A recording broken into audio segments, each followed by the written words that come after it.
Le lendemain matin, les oies sauvages se réveillèrent bien avant le lever du soleil. Elles partirent aussitôt et survolèrent le magnifique parc du couvent de Ved, situé à l'est du lac Vömsjö. Nils Holgersson et le jarre Martin eurent la permission de suivre les oies sauvages dans leur promenade matinale. Ils étaient tous les deux étonnés car ils ne comprenaient pas pourquoi les oies sauvages ne se dirigeaient pas vers le nord. Ils craignaient toujours qu'elles ne veuillent pas les emmener pour le grand voyage. Ils pensaient qu'elles cherchaient simplement à les amuser en attendant de les raccompagner à la ferme. Quoi qu'il en fût, Nils entendait bien profiter de chaque instant avant le retour chez ses parents. Retour qu'il redoutait par-dessus tout.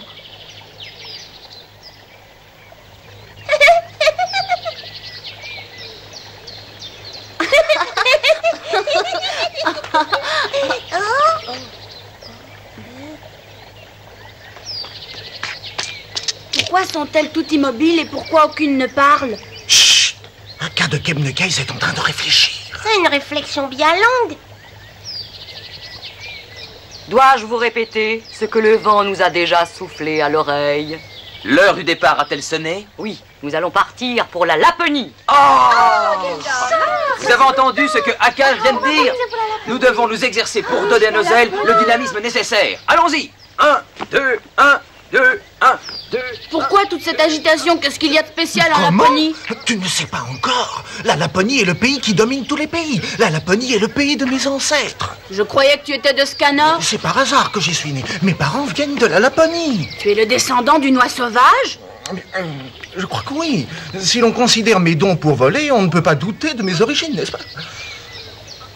La blancheur de mon plumage pourrait laisser croire le contraire, Et que c'est ton vrai. père devait être aussi un phare blanc. Mes parents disaient que tu ferais un bon confidois.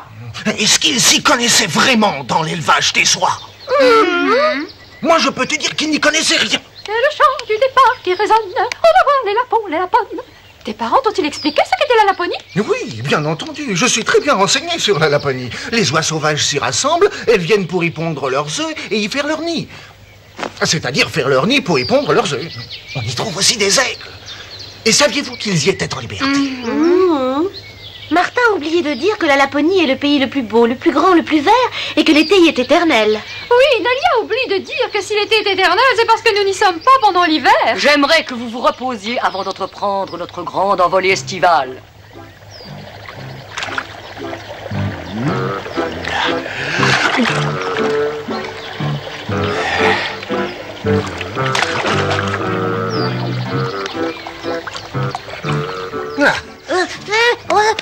Ça glisse. Aka de Kebnekaise désire que nous partions pour le grand voyage, revigorés et bien reposés. Et tu crois, Martin, que du poisson cru, ça donne des forces? Mais ce qui est certain, c'est qu'on ne trouvera pas de poisson cuit sous l'eau. Ces messieurs voudraient peut-être qu'on le serve avec une pincée de sel, quelques grains de poivre et pourquoi pas un brin de persil et du citron aussi. Oh, si on peut plus plaisanter, alors.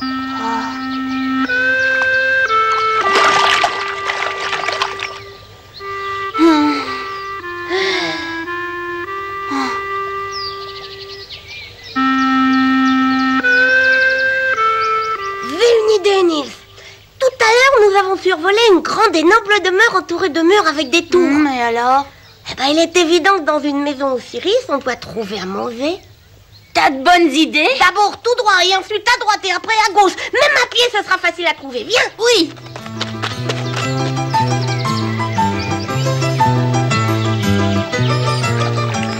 Ils le savent pourtant que Aka n'aime pas que l'on s'éloigne sans sa permission. Ils vont compromettre mon voyage. Martin! Martin!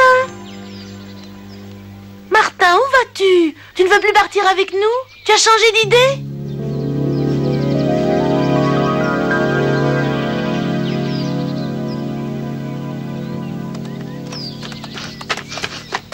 C'est celle-là.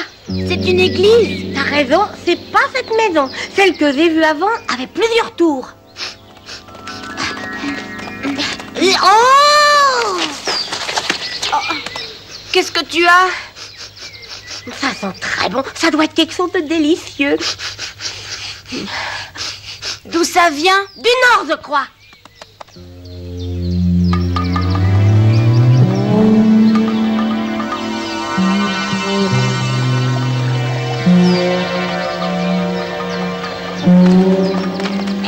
veux voir ce qu'il y a dedans. Tu vois quelque chose? Oh oui, et des bonnes choses. Youhou! Tiens, attrape. Le laisse pas tomber, hein. Oh, le biscuit est entier? Oui. Alors, très bien.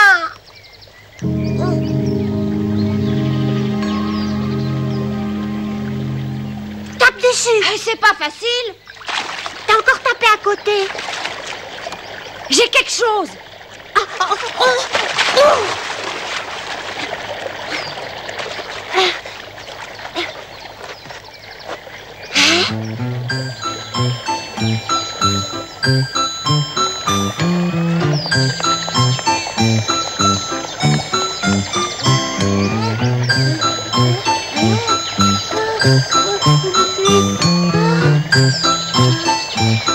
Et alors? Je viens de découvrir un drôle d'animal. Viens vite, on dirait une souris, viens.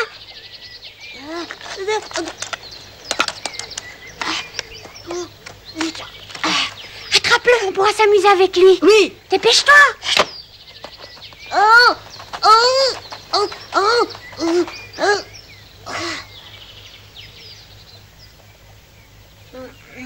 Enfin quelque chose de bon à manger. Non, d'un petit bonhomme, j'avais faim. Mon butin. Ils veulent m'enlever mon biscuit. Tu dois fuir, Quenotte, laisse tomber. Regarde bien, il y a aussi un lutin, tu le vois? C'est idiot, les lutins n'existent pas, c'est une bête quelconque.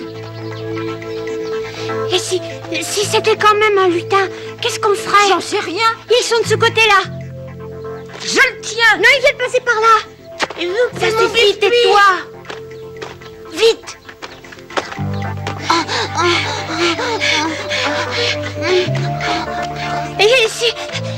Et si nous l'attrapons, que ferons-nous? Hein? Aucune idée. On les vendra.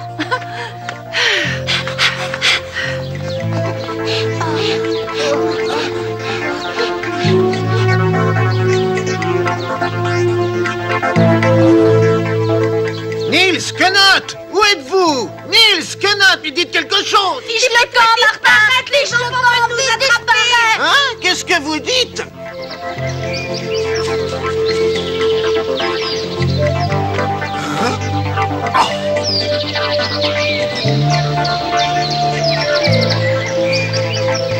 Cache-toi, Nils! Cache-toi dans un trou! Allez, cachez-vous vite! Qu'est-ce que tu dis? On n'entend pas. Cachez-vous, laissez-moi m'occuper du reste, je vais les amuser! Allez, dépêchez-vous de filer, cachez-vous! Fiez-vous à moi! Vous savez bien qu'on a toujours besoin d'un plus gros que soi!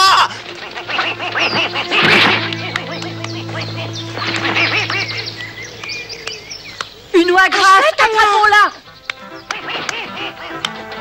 Tâche de l'attraper. Elle ne s'envole pas, elle est sans doute blessée. Pourquoi elle s'envole pas?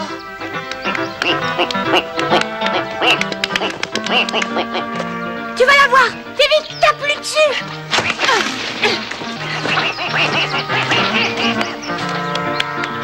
Martha, pourquoi ne t'envoles-tu pas? Utilise tes ailes. Je crois deviner quel est son plan. Il veut éloigner de nous ces deux garnements et il fait comme s'il avait une aile brisée. Il va se sacrifier en héros. Pauvre Martin. Décide-toi. Tâche de t'y prendre un peu mieux.